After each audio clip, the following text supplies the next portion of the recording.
Amém? Você está preparado? Você está ansioso? Grandes coisas o Senhor vai fazer. E é sobre isso que eu quero pregar nessa noite. Coisas maiores. Não, desse jeito as coisas maiores vão chegar longe da gente. Coisas maiores virão. Você crê nisso na sua vida? Irmãos, coisas maiores virão. Meu coração está cheio de expectativa. Diga-se de passagem, é muito bom estar com você aqui nessa noite. Assim que você chegou, você recebeu uma balinha ali, um docinho, né, para adoçar a sua vida. É muito bom estarmos juntos, gente, como igreja, como família, como congregação. É muito bom estarmos juntos, né? Nós precisamos uns dos outros, precisamos caminhar juntos em comunhão, em unidade, né? Se ajudar. Esse ano nós teremos batismos também. Os irmãos que querem se batizar já vão se organizando, já vão se preparando para o próximo batismo, que vai ser uma bênção com certeza. Você que trouxe sua Bíblia, daqui a pouco nós vamos estar lendo a palavra do Senhor, e hoje eu quero pregar sobre esse tema. Coisas maiores virão. Coisas maiores virão. Independente do que você já viveu até aqui, independente do que você ainda não viveu, eu quero liberar essa palavra profética sobre a sua vida hoje. Coisas maiores virão. Por que eu devo esperar coisas maiores? Porque o meu Deus é um Deus grande. O nosso Deus é um Deus de coisas grandes. Por isso, nós devemos esperar coisas maiores. Mas antes de falarmos propriamente das coisas maiores, devemos refletir um pouco, né? Porque eu sei que não é fácil ter essa expectativa. Às vezes as pessoas estão numa situação tão ruim, tão complicada, que elas não conseguem esperar ou aspirar nada além daquilo dali.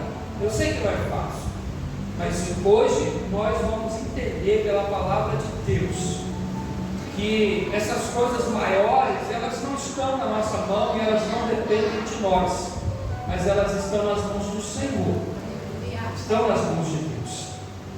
Para a maioria das pessoas, o maior inimigo dos nossos sonhos é quem? É o tempo. O tempo é o nosso maior inimigo para muitas pessoas. O passar do tempo nos faz pensar que, assim como o tempo se vai, junto com ele se vai também nossas pretensões. Quem nunca se pegou pensando assim, poxa, se eu tivesse meus 20 anos de idade, né? Se eu tivesse, um dia desse eu estava lá na Praça da Bandeira ali, toda vez que eu deixo a minha esposa pela manhã, aí de vez em quando teve uma reunião ali dos policiais, quase uns 20 policiais ali reunidos, não sei se eles ali mandam um para lá, outro para cá e tal, e ficam reunidos ali, né? E eu fiquei observando os policiais jovens assim, bem novinhos, outros já mais parecido com eu do que parecido com o policial também, né? Bem forte. E eu fiquei pensando assim, mas por que eu não fui policial? Por que eu não fui policial? É uma coisa tão nobre de você ser um policial, parece que você é um herói. E aí, rapidamente eu me lembrei que eu não fui policial porque eu morava no Rio de Janeiro. É igual aqui, né? Na Paraíba, é diferente. Ser um policial no Rio de Janeiro é como ser ir para a guerra, literalmente, né? Então, quase ninguém quer. Mas eu fiquei pensando, poxa, hoje eu estou com X anos de idade, né? X anos de idade, olha quanto tempo passou. Por que quando eu tinha 20 anos eu não tentei ser policial, eu não tentei ser outra coisa, né? Por que com 30 anos eu não tentei? Então, de vez em quando, irmãos, nós nos pegamos assim, pensando, né? O tempo passou e parece que com o passar do tempo passou oportunidades, passou as chances, né? Se fosse fazer um concurso hoje, eu não teria mais idade para fazer. Se fosse para fazer tal serviço, tal tarefa, eu não teria mais idade. O tempo passou. E isto é desestimulante, porque sabemos que o tempo passa e parece que a cada ano ele tem passado o quê? Mais rápido. Ô irmãos, nós já estamos hoje o dia 24 de janeiro, né? Parece que foi um ano, 25. Aí ó, já passou Era 24, agora já é 25, irmãos. Olha só que coisa, parece que foi ontem que nós estávamos lá em casa, né? Feliz ano novo, tirando foto, comendo churrasco. Eu ainda sinto na minha boca aquele churrasco, aquela carne. Parece que foi ontem, irmãos, já se passaram 25 dias. E a cada ano, a impressão que a gente tem é que os anos estão passando mais rápido, que o tempo está passando mais rápido. Isso vai gerando que é uma frustração na gente. Alguns ficam desanimados, desestimulados.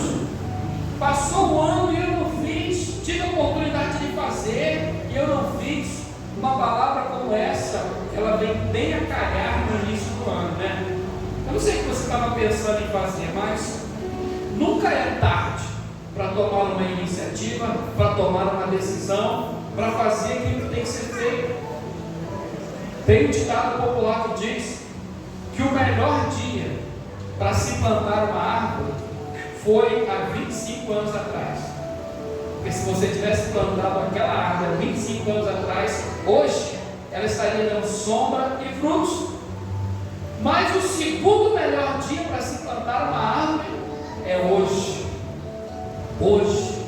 A hora da decisão é hoje. Nós estamos na nossa leitura da Bíblia e hoje nós terminamos o capítulo 10 do livro de Levítico.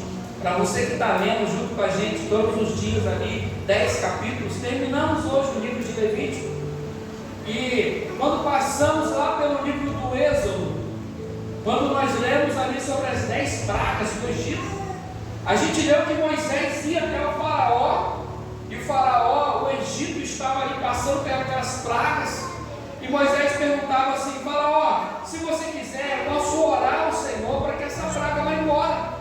E o faraó falava: não, eu quero sim, peça a Deus para tirar essa praga daqui. E Moisés perguntava: quando é que você quer que eu ore ao Senhor? E o faraó falava assim: amanhã você peça a Deus para tirar essa praga daqui. Agora, como que pode? As pessoas estão sendo atormentadas, né? Tinha que ser o quê? Agora.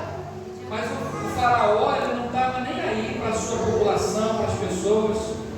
O nosso Deus, irmãos, não. O nosso Deus, a Bíblia diz que o nosso Deus é o Deus de Já.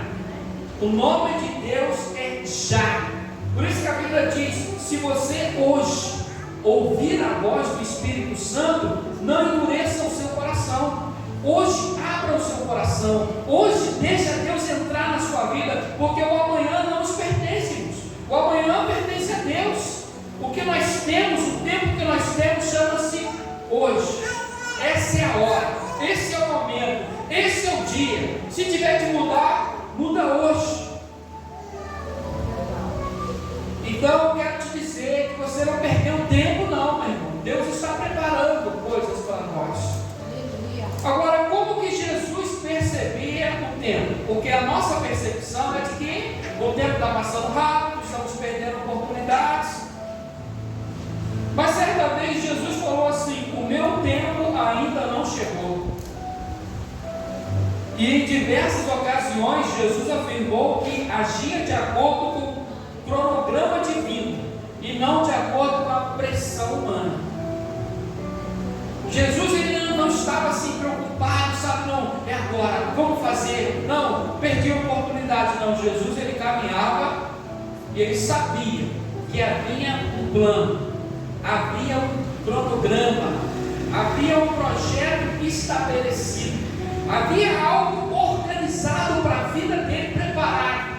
E como que Jesus se movia, como que ele caminhava? Ele caminhava dentro do projeto de Deus.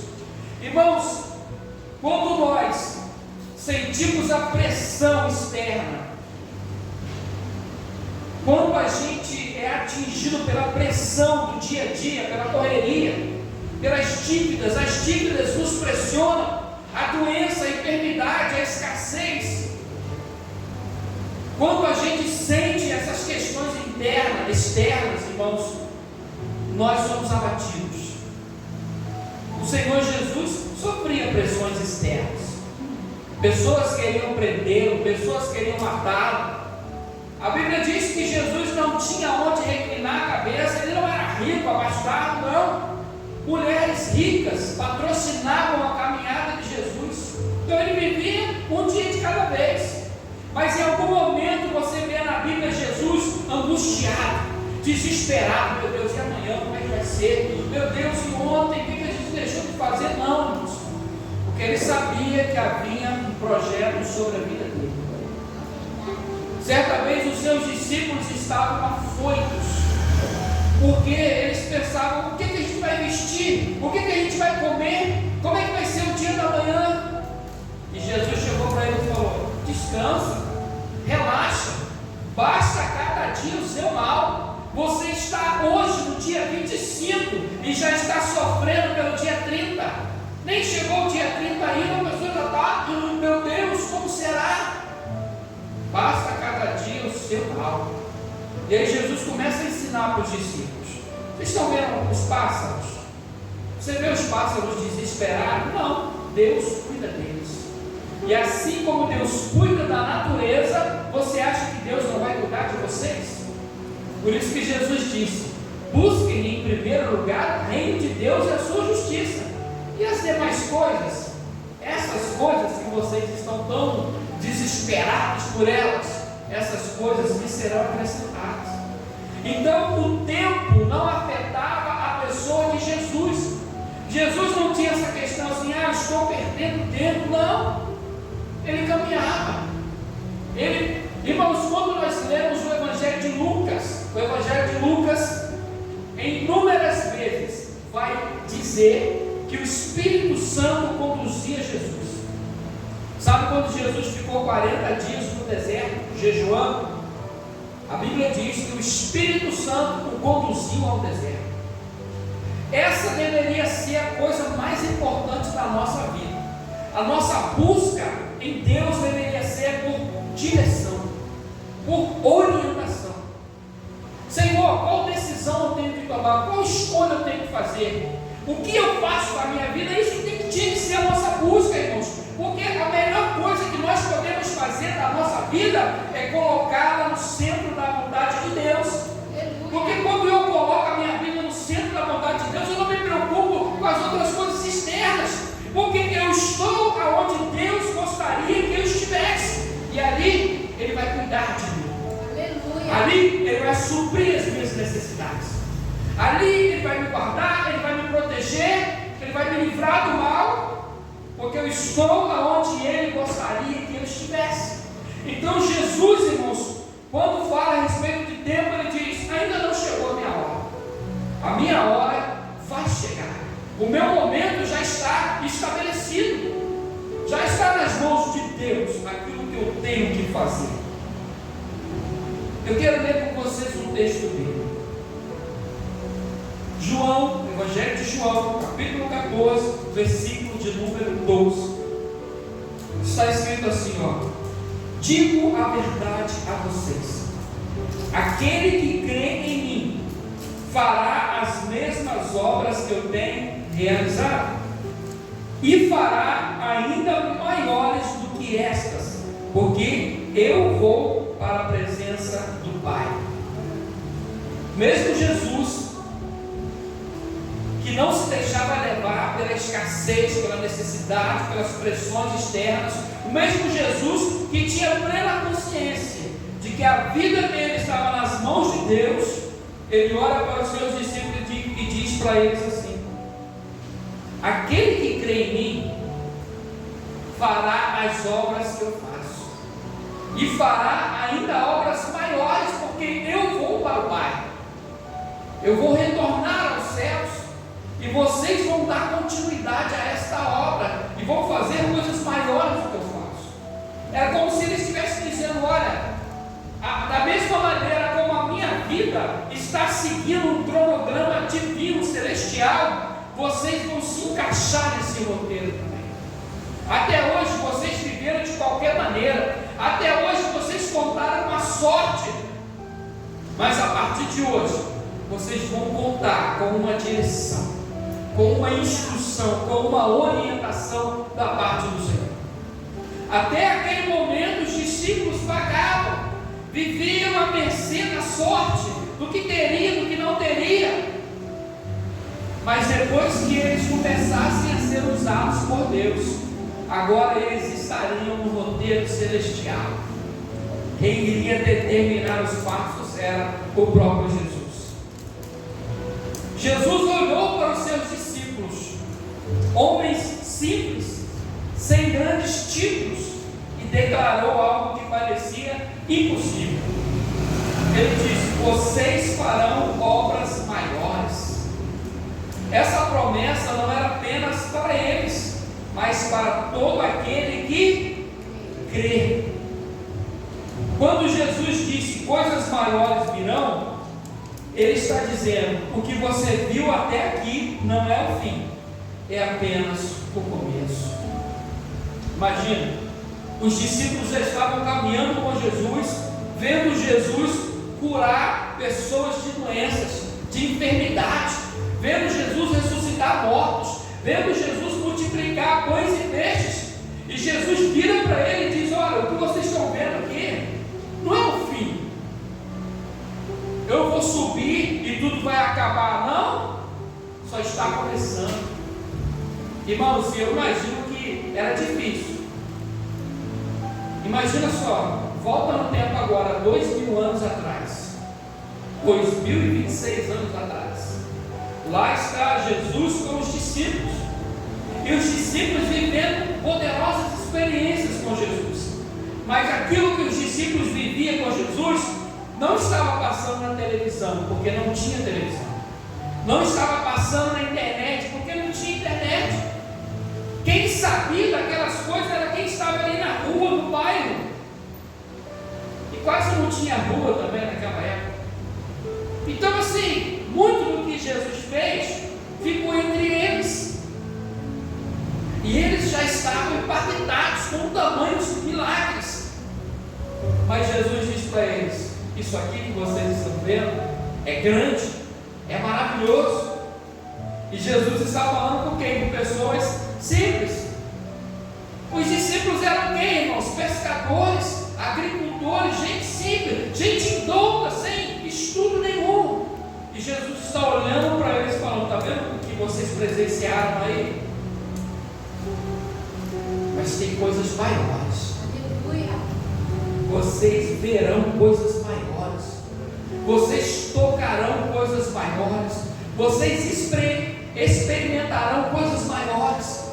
A cabeça dos discípulos não podiam dimensionar o que iria acontecer. Você acha que quando Pedro estava conversando com João, rapaz, a gente está aqui pregando aqui, né? 2 pessoas se converteram aqui hoje, graças a Deus, que pensam. Ele não tinha ideia, irmãos, de que 2000 anos iriam se passar. Eles não tinham ideia de que aquilo que eles estavam testemunhando depois seria escrito, seria registrado e iria durar 2000 anos. E milhões de pessoas iriam se converter por causa daquilo que eles estavam testemunhando. Eles não tinham ideia de quantas pessoas seriam tocadas, de quantas pessoas seriam alcançadas. Quando Jesus fala coisas maiores, eles não tinham ideia. E eu sei que no momento que a gente está, no momento presente, é difícil imaginar. Quando você olha para o lado, né? Coisas maiores virão, pastor? Será? Será mesmo, né? Não parece, né? Nossa igrejinha é tão pequena, né? Tão simples, tão humilde. Será que coisas maiores virão? Um dia, meu irmão, um dia você talvez vai se lembrar dessa pregação. Eu lembro, irmãos. Pastor, eu lembro quando a gente estava naquela igrejinha lá, e nós não tínhamos ideia do que Deus estava preparando para nós. E hoje Deus te trouxe aqui para dizer para você: você não tem ideia. Você não tem ideia, meu irmão, do que Deus está preparando para a sua vida, para a sua casa, para a sua família, para a sua história. Eu tenho sonhos, pastor, eu vejo grandes coisas na minha vida. Você não tem ideia aonde Deus vai te levar, como Deus vai te conduzir, as coisas que Deus tem para a sua vida, meu irmão. Vamos entender um pouco mais. texto, desse versículo que eu li com vocês. Quando Jesus falou essas palavras para os seus discípulos, ele estava preparando os discípulos para a sua partida. Jesus, irmãos, ele já estava se preparando os discípulos. Olha, eu vou subir, eu vou voltar para o meu Pai. Talvez os discípulos falaram, mas e agora? E agora? Quem vai curar? Quem vai pregar? Quem vai ir na nossa frente? Eles estavam tristes, confusos e com medo do futuro. Eles estavam com receio. O que vai acontecer conosco?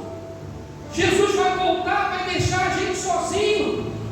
Jesus havia dito que iria para o Pai, e isso soou como o fim da história. Você já sentiu no seu coração aquele sentimento assim? Eu acho que acabou. Parece que acabou. Parece que a minha história vai acabar aqui. Parece que o meu sonho vai acabar aqui. Parece que as minhas pretensões, os meus anseios acabou. Esse era o sentimento dos discípulos. Poxa, Jesus, nós estávamos tão empolgados com o Senhor pregando, a multidão chegando, e agora o Senhor disse que vai voltar para o céu. Como que nós vamos ficar?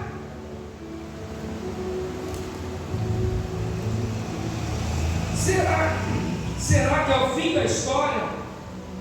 Mas Jesus, com amor e autoridade, disse: aquele que crê em mim fará as mesmas obras que eu faço, e ainda maiores.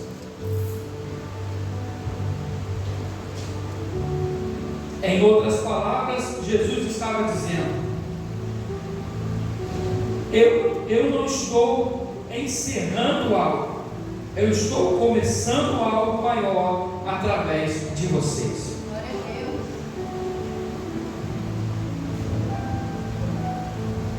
Eles pensaram: Jesus vai voltar, a história vai acabar. Eu comecei tão animado, eu comecei tão empolgado. Irmãos, quanta coisa acontece na nossa vida, né? Para nos parar, para fazer a gente desanimar. Você é cristão, você sabe que nós temos um inimigo em comum. E o nosso inimigo, o seu inimigo, meu irmão, não é a sua vizinha, não, tá? Não, pastor, porque você não conhece minha vizinha, ela tem uma língua. Ame ela, ore por ela, abrace ela, deseje o melhor para a vida dela. O seu inimigo não é o seu vizinho, seu inimigo não é o seu parente, não é o seu familiar, que você faz as coisas por ele e ele nem liga para você. Não, ele carece do seu amor. O nosso inimigo, irmãos, é o diabo. Ele é o nosso inimigo, e ele vai tentar a todo custo te tirar do caminho, confundir a sua mente, parar você. Ele vai colocar coisas na sua vida para tentar te desanimar, para fazer você retroceder. E tem situação que acontece na nossa vida que nos leva a pensar: é o fim, acabou a história. E era o que os discípulos estavam pensando naquele momento. Acabou, o sonho acabou. Estávamos tão empolgados, pastor, a gente estava tão empolgado com essa igreja. Irmãos, eu ano passado estava empolgadíssimo. Estava pensando assim: não, chegar no final do ano a gente nem vai estar naquele prédio mais. Eu creio que a gente ia para outro prédio. Só que existe um cronograma, e esse cronograma não é meu. Não sou eu que faço o cronograma e digo: Deus, é assim que eu quero. Eu posso até fazer, mas Deus só vai dar um sorrisinho assim, irmão. Sabe de nada, inocente. Se eu seguir isso aí, você vai morrer. Se eu seguir o seu plano, vai dar tudo errado. O cronograma está nas mãos do Senhor. É Ele que sabe a hora certa que as coisas vão acontecer. E às vezes nós estamos pensando: acabou. E os discípulos pensaram isso. E agora? Se o Senhor vai subir, como é que vai ser da gente? Tanto é, irmãos, que quando Jesus foi preso, os discípulos fugiram. se esconderam de medo. Se esconderam dentro de uma casa e aí ficaram na porta trancada. Porque eles estavam pensando, acabou. Mas Jesus não estava falando sobre a final. Jesus estava dizendo, olha, só está começando. Agora mesmo que o negócio vai estalar. Agora mesmo que o fogo vai pegar. Agora mesmo que a coisa vai crescer, que a coisa vai andar. Agora mesmo que as experiências novas virão. Mas ano passado não aconteceu nada. Era aquilo que estava no cronograma. Para esse ano o cronograma é outra coisa. Glória a Deus. Mas ao ir para o Pai, Ele enviaria o Espírito Santo. E através do Espírito Santo os discípulos fariam mais, alcançando pessoas em todas as nações, levando o Evangelho além das fronteiras de Israel. Até aquele momento, tudo que Jesus estava fazendo era ali em Israel. De vez em quando que ele dava uma saidinha e voltava rápido. Teve uma hora que ele precisou sair, e aí ele passou por uma cidade fora de Israel, e veio uma mulher falando, Senhor, cura minha filha. E Jesus fala, mulher, eu vim para os de Israel. Lembra dessa história? E até aquele momento as coisas estavam acontecendo ali, mas no cronograma de Deus, assim que Jesus subisse, o Espírito Santo iria descer ali, meu irmão. Aí Jesus, quando está subindo, ele fala para os discípulos assim, ide por todo mundo e pregai o Evangelho. Ele fala, olha, esperai em Jerusalém, até que do alto sejais revestidos de poder, e vocês vão ser as minhas testemunhas, tanto em Jerusalém, como em toda a Judéia, Samaria e até os confins da terra. Há 2000 anos atrás, o que existia aqui no Brasil? Há 2000 anos atrás, nem existia o Brasil, na verdade, né? Só tinha terra, só tinha mar, só tinha o que? Talvez os índios, não sei, há 2000 anos atrás. Esse mundo que nós estamos hoje não era conhecido. Quando Jesus fala até os confins da terra, aonde que o Evangelho chegou hoje? Nós estamos aqui, alcançados por esse Evangelho. O que Jesus começou a fazer, os discípulos deram continuidade no poder do Espírito e avançaram para obras ainda maiores. Em se tratando de tempo, oportunidades futuras, anseios pessoais, sonhos, planos, promessas de coisas maiores para a nossa vida, quais lições podemos destacar das palavras de Jesus e desse texto bíblico que lemos? 3 coisas nós podemos destacar aqui. A primeira coisa, coisas maiores virão para quem crê. Ele diz na sua palavra, para quem crê. Jesus não diz quem entende. Tem muita gente que entende, só que não crê. A fé é a ponte entre o presente e o futuro de Deus. Tem pessoas que entendem a palavra, mas ela fica presa no presente. A fé, irmãos, nos faz enxergar o futuro. É a fé, é a nossa crença, é confiar no Senhor. A Bíblia diz que importa que aquele que se aproxima de Deus deva crer que Ele existe e que Ele é o quê? Abençoador dos que o buscam. É necessário que, se você vai se aproximar de Deus, você tem que acreditar que Ele vai cuidar de você. Tem que acreditar que Ele vai velar sobre a sua vida, que Ele vai ser a sua provisão, que Ele vai ser o seu melhor amigo, que Ele vai ser o seu Deus, o provedor da sua vida. O que limita o tamanho da sua colheita é o tamanho da sua fé. Já viu aquele agricultor que olha assim e fala, ih, pai, eu acho que esse ano não vai dar nada não, só vou plantar um pouquinho. Aí aquele outro fala assim, meu irmão, vamos plantar, vamos fazer a nossa parte.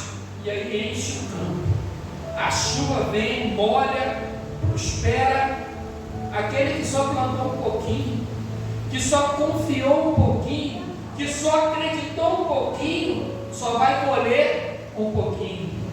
Mas aquele que confiou grandemente, que acreditou, que trabalhou, que se esforçou, que plantou bastante, vai colher bastante.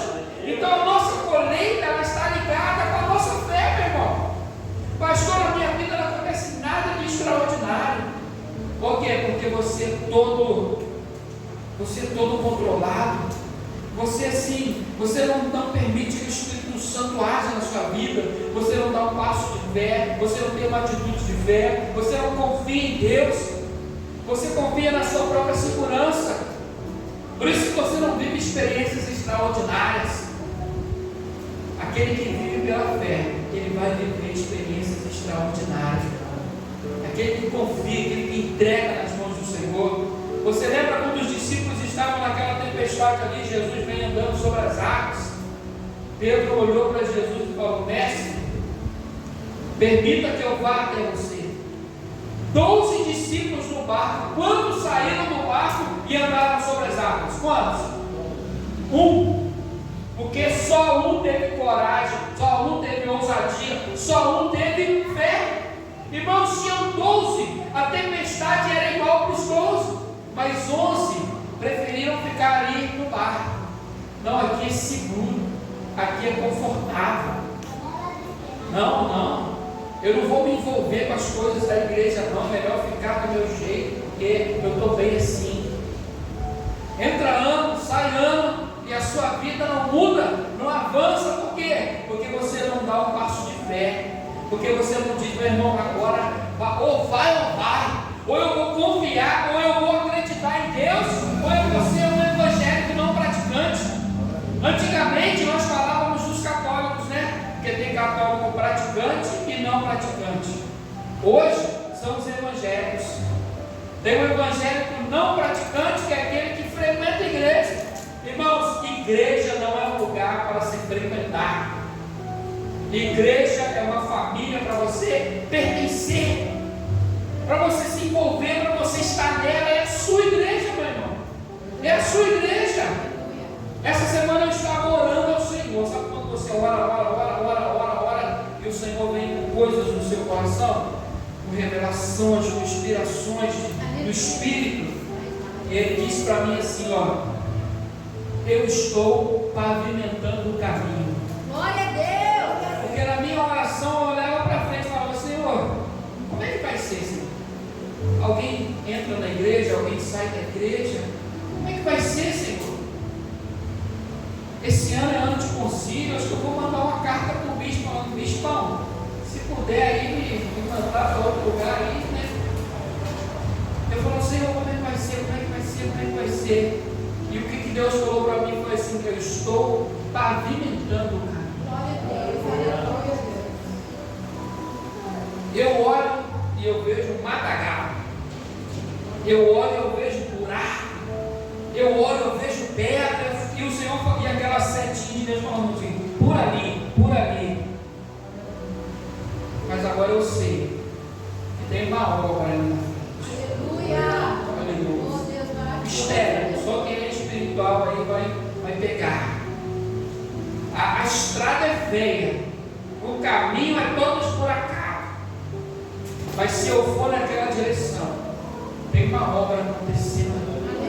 Ele vai pavimentar aquele caminho. Aí eu tenho duas opções: olhar para a estrada feia e falar: não vou por ali não, eu vou ir por aqui, por esse asfalto bonitinho, já está pronto. Não, aqui já tem um asfalto prontinho, né? Bonitinho aqui, só caminhar. O que é isso? A revelação do Espírito. Uma igreja grande, bonita, que é só eu chegar nela, sentar e ouvir os louvores maravilhosos, e ouvir uma pregação maravilhosa. É o asfalto prontinho para mim hoje. Mas o Senhor diz: não, isso aí não é para você não. Porque para aquele asfalto está prontinho ali hoje, alguém lá atrás já preparou o caminho. O seu caminho é aquele lá. mas Ele está pavimentando a estrada. Glória a Deus. Ele está pavimentando. Eu tenho opção: ou eu fico aqui no mais confortável, ou eu vou pela fé, eu vou pela coragem, pela ousadia, eu vou pela fé. Coisas maiores virão para quem? Para quem? Para quem crê. Quem não crê não vive coisas maiores. Quem não crê, entra anos, sai anos, os problemas são os mesmos. Entra anos, sai anos, as limitações, as histórias. Não, pastor, é porque é meu marido, é porque é minha esposa, é porque é meu filho. Essa semana eu falava com alguém: cuidado, meu irmão. Cuidado quando você diz assim: eu não sirvo a Deus melhor por causa do meu filho. Deus está dizendo: muito bem. É o seu filho que eu tenho que tirar? É o seu emprego que eu tenho que arrancar? O que eu tenho que tirar da sua vida para que você me sirva? Então, cuidado, irmãos. São pessoas que estão confortáveis. O Senhor nos convida hoje a viver pela fé. Ousadia, acreditar no Senhor falou, Ele vai cumprir a sua palavra. Eu vou ficar aqui, vou permanecer aqui até que Ele cumpra a sua palavra. Uma semente plantada parece pequena e insignificante, mas dentro dela tem uma floresta em potencial. Assim é a vida de quem crê, irmãos.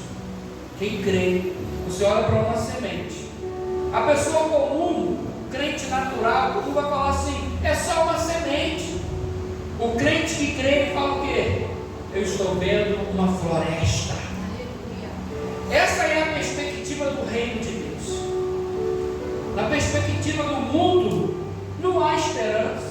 O tempo passou, você perdeu o seu tempo, você perdeu a oportunidade. Mas na perspectiva de Deus, você está no cronograma. Hoje Deus te trouxe aqui para te falar isso. Você está no cronograma. Coisas maiores vão acontecer ainda na sua vida. Assim é você.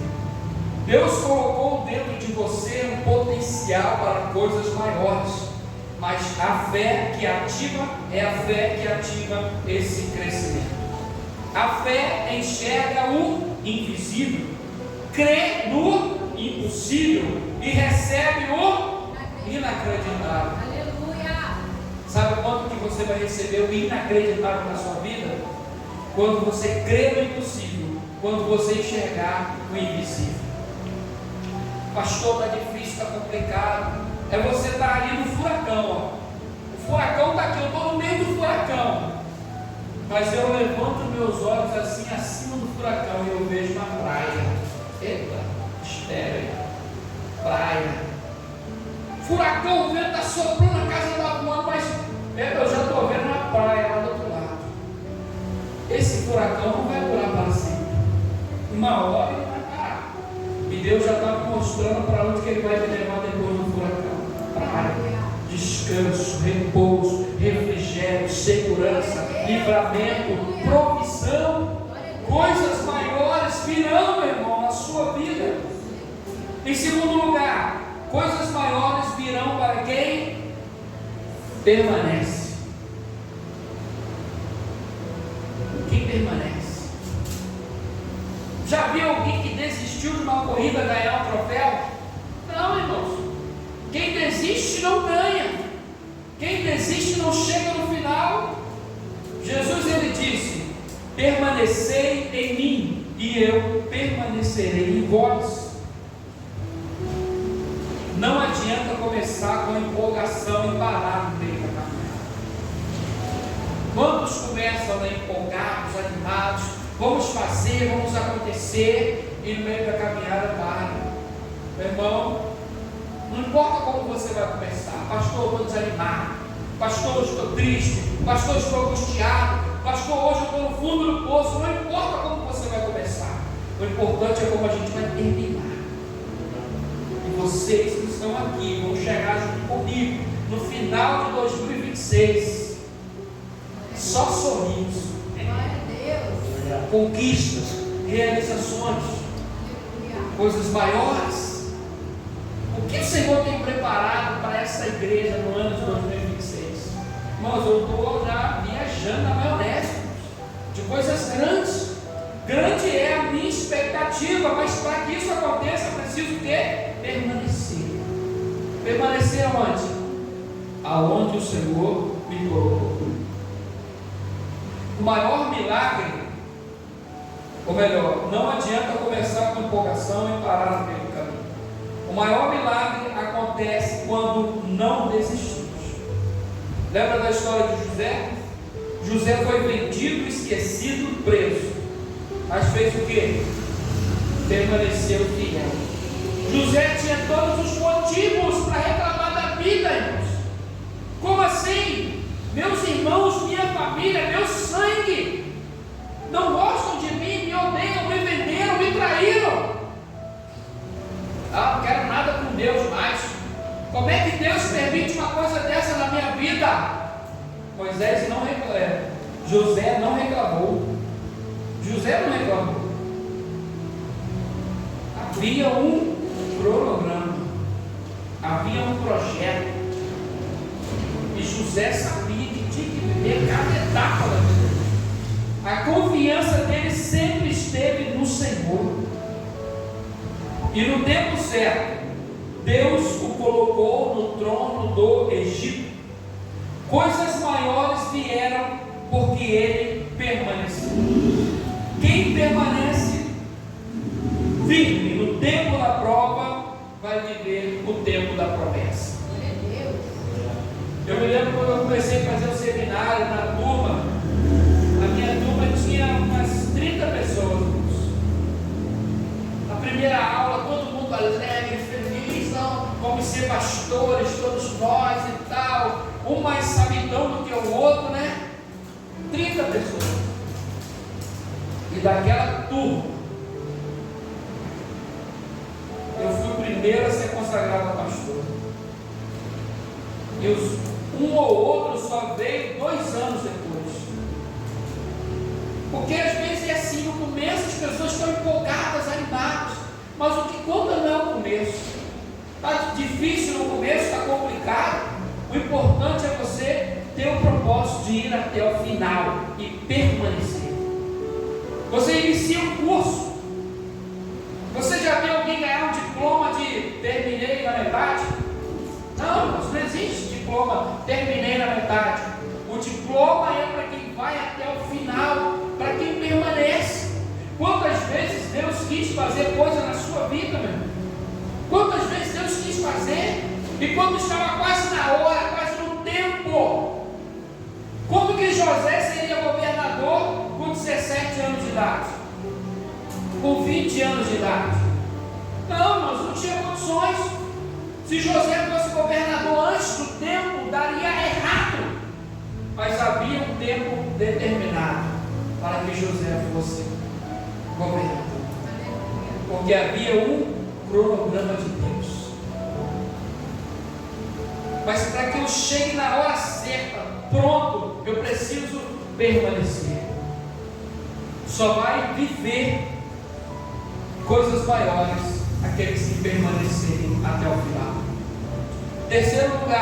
Terceiro e último lugar, para encerrarmos. Coisas maiores virão para quem? Obedece. Deus não cumpre promessa em quem apenas ouve. Imagina se todas as pessoas que ouvem as pregações fossem abençoadas por Deus. Imaginem, até que seria bom, né? Ou não, né? Não sei.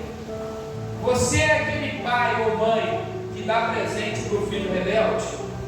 Filho rebelde, desobediente, que não ajuda dentro de casa?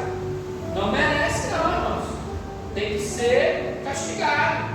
Tem que ficar de castigo. Tem que tirar o celular dele, tem que tirar as coisas dele, tem que aprender.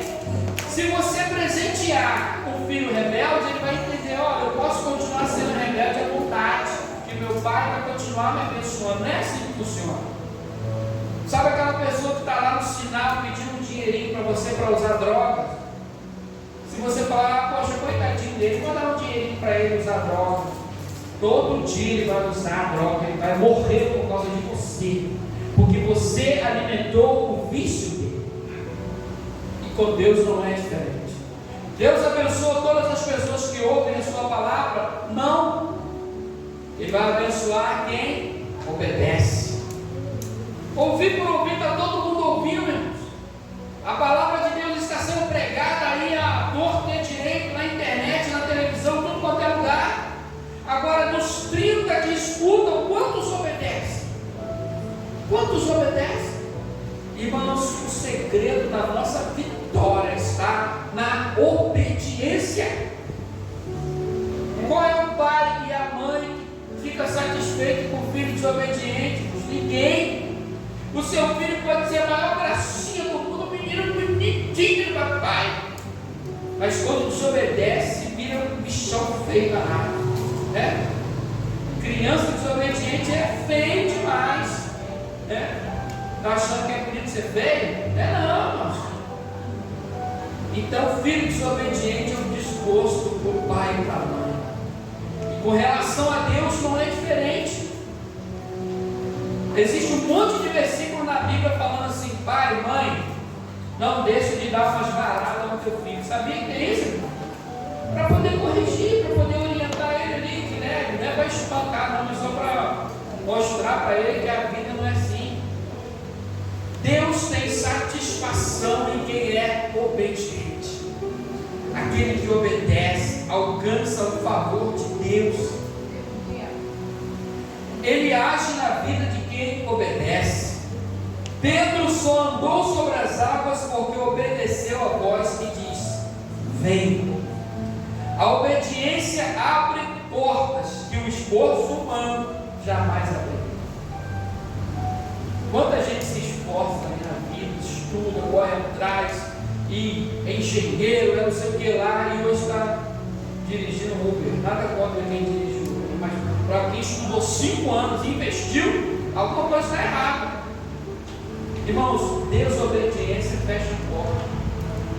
Tantas pessoas talentosas, mas são desobedientes, e Deus ele não gosta de pessoas desobedientes, como nenhum pai gosta.